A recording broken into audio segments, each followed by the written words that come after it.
Good morning. I have been traveling all weekend and I am tired, but we are here. I am talking about my personal curriculum today and why I think it's important to continue to learn and to grow even outside of a traditional educational space. So I do have a master's in business. I have my corporate 9-to-5 job, if you will. And outside of that, I have kind of creative outlets that I want to learn and grow into. And I know this is a familiar document here, my familiar notebook.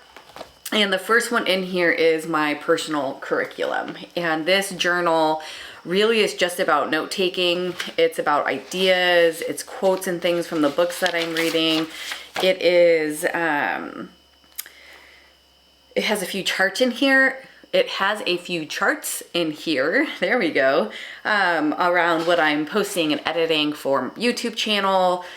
So there's a lot that goes into this that's just kind of random. There's no true rhyme or reason.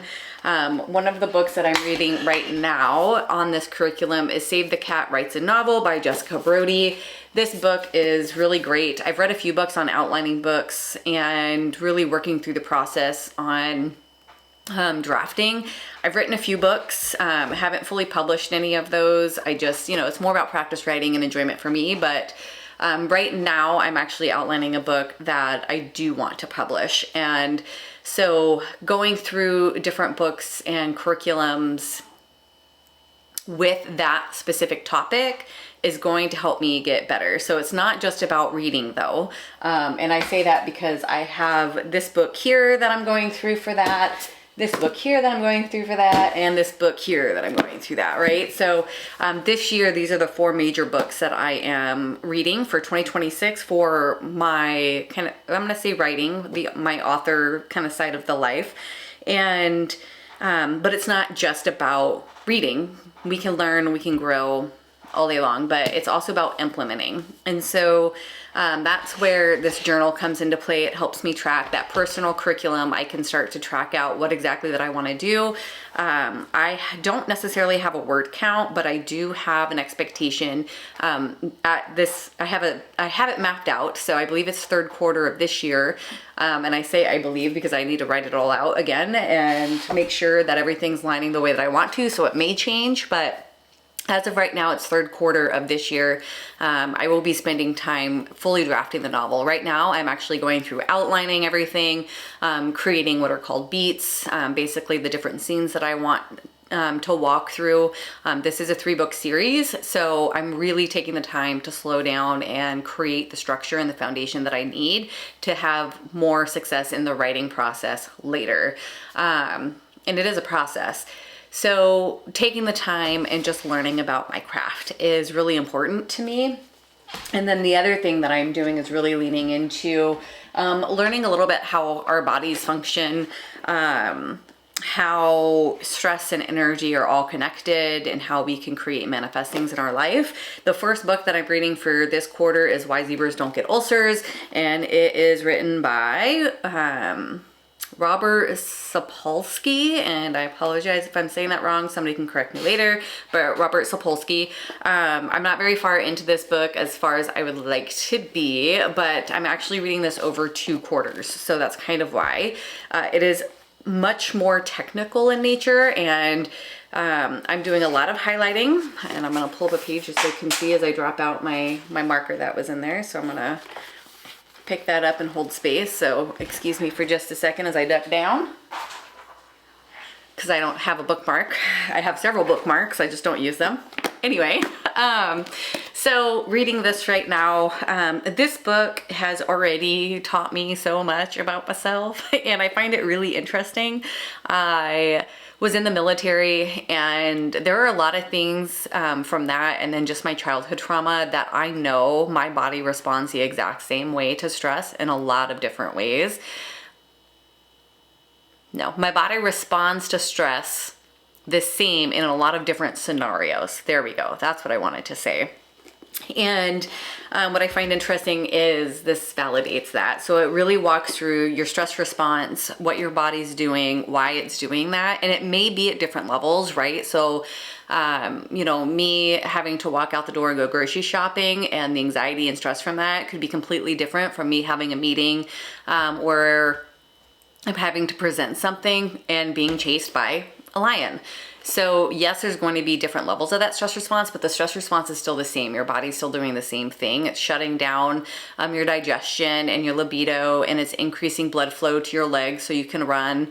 And I find that interesting because I am into combative sports. I really like MMA, and I have found that doing that more consistently sets me up for success when those little things happen, when those little stressors happen, because then it's not as big, right? My body is starting to adjust in different ways, and I'm curious how that works and how it evolves. That is why I chose this book. I think the other thing so far from this that I've really taken away is just how my body works, how digestion is working. And I know that seems really simple, but when you're under a lot of stress, single mom, 3 kids, I don't have a village. I would love to say that my ex-husband and I have a great co-parenting relationship, but we're working on that. So for me, I have that on top of a 9-to-5 job, on top of kids' sports and activities, on top of finances. I mean, my furnace broke. My house was built in 1978. And my furnace broke and I had to invest in a new heat pump. And, you know, there's just certain things that stress adds up. It builds up. It's not good for our bodies. It's not good for my body. And so I want to learn better tools. I do meditate, I do yoga. So there's definitely things that I'm already doing that support this, but I want to learn on a much deeper level, on a molecular level. So I can make the best choices and really align myself to the future self that I want to build. So those 2 books are what I'm currently reading right now. And again, I have that structured in my notebook here.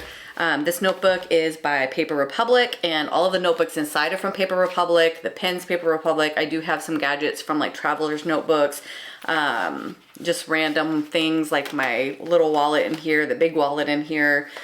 But I use this notebook and this system because it has everything in one place for me. So my curriculum being a really high priority in learning in those areas of my life, it's not necessarily about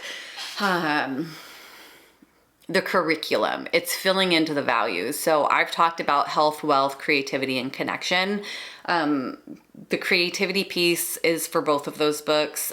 Connection for why zebras don't get ulcers. Yes, I said that right.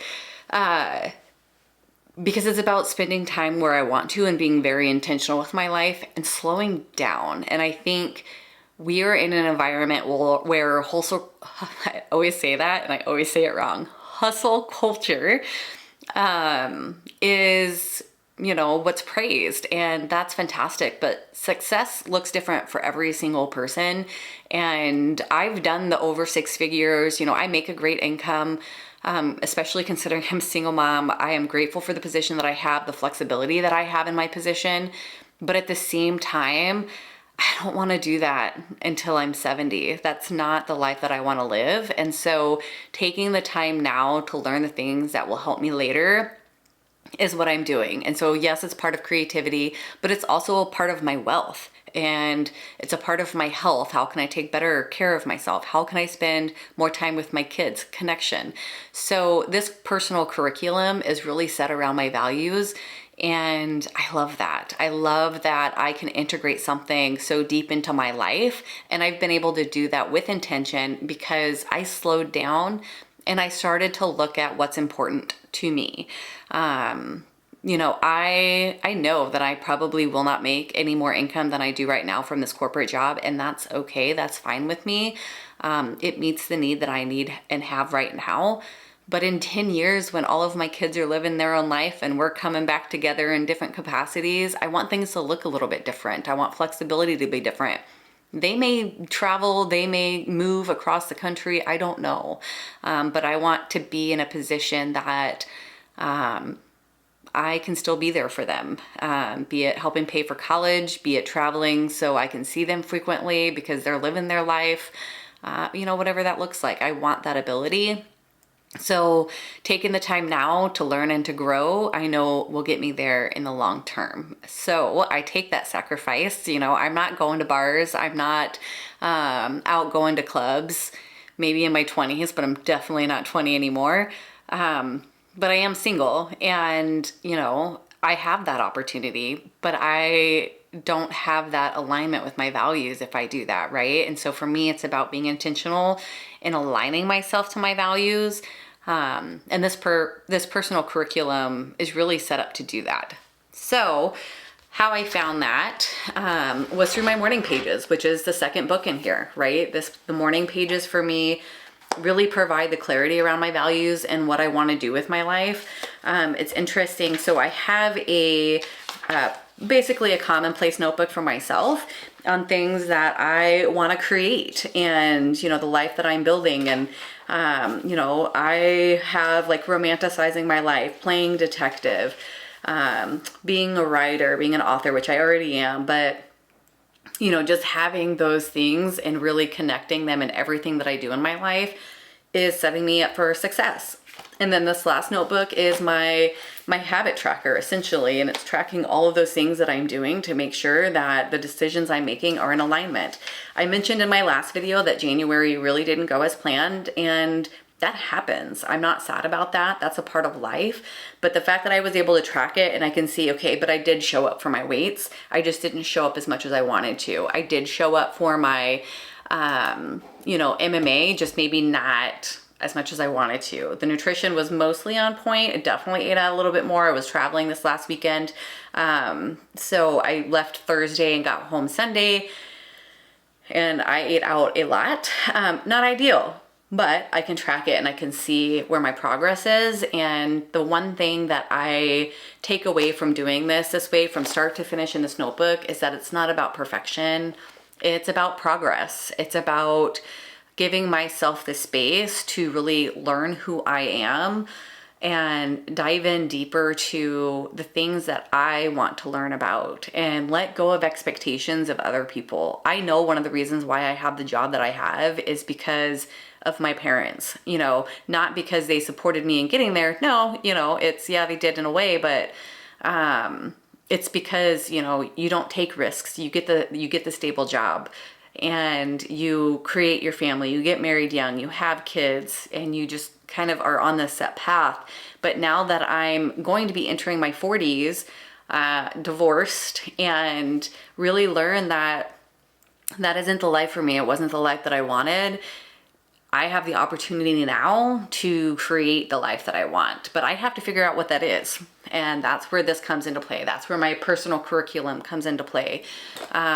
Things may evolve. Maybe I don't want to learn about the mechanics of stress in my body. Maybe it'll be something else next year or even in 3 months. That's okay. It's fluid, but I gain that clarity through this. So, it's definitely about progress, not about being perfect. And I'm trying to carry that motto in every area of my life. I'm not going to be a perfect mother. I'm not going to be perfect in my nutrition. I'm not going to be perfect in my working out and my writing and all of those things. But it's about showing up consistently and setting the systems in place that allow me to do that. So I know what I'm buying on my grocery list every week. It pretty much doesn't change. I change what I make, but there are just consistent things that I will always have on hand, like tofu, rice, vegetables, fruit on the table, right? There are just certain things that I know make my life easier. So I'm not reaching for the, bag of chips that I have for the kids' lunch boxes or the oatmeal cream pies that I would love to have with coffee every single morning. So instead I have a couple of dates with some chocolate in there and nuts because that is going to set me up for success later. And there may be times I have brownies for breakfast.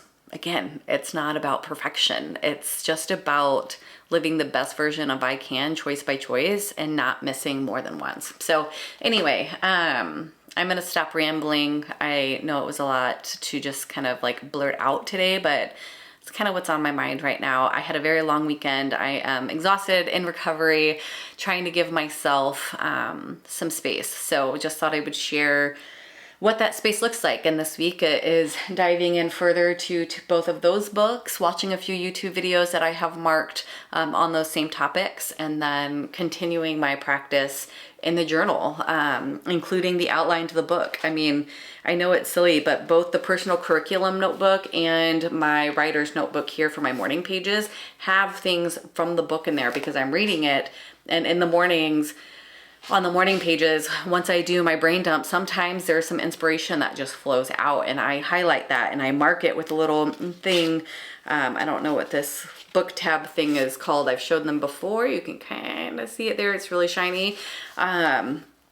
But I have created an outline in this notebook on the book that I'm writing, and ideas for what I will look into for book 2 and book 3. You know, I have the general concept, but I need the detail. So anyway, I'm back to rambling. I just wouldn't be where I'm at right now without this. So it is the most important thing in my personal curriculum because it gives me the clarity and gives me the place to go to continue to learn and to grow.